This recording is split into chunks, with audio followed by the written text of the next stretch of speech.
I mentioned recently that I've been considering if I could be on the spectrum. This is like my third time wondering that.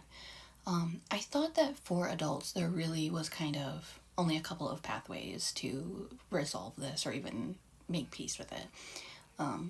Obviously, one being getting the thorough eval, which usually takes multiple years on a wait list.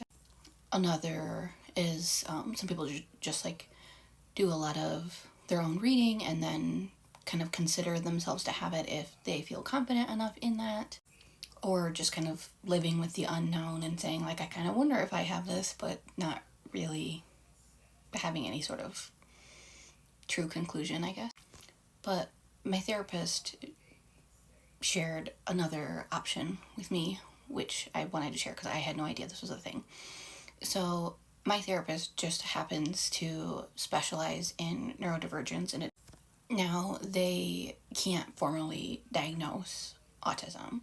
However, they said, as somebody who sees a lot of clients who are suspecting autism in themselves, something that they do is they have like thoroughly researched and been educated on the current diagnostic criteria. A lot of times in like there'll be like one or two examples of something, and that can be kind of murky for a lot of people. But I don't know what, if it was like a training or what it was, but my therapist says that they have like tons and tons of examples and kind of know what counts and what doesn't under each criteria.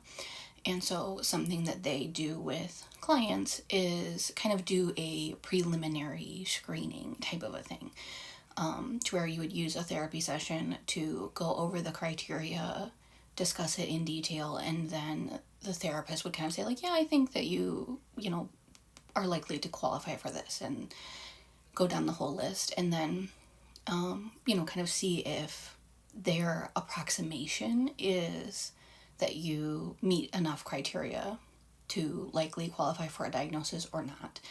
And some clients just use that as my therapist who specializes in neurodivergence thinks that I would qualify for a formal diagnosis, and they find some kind of validation or empowerment in that alone.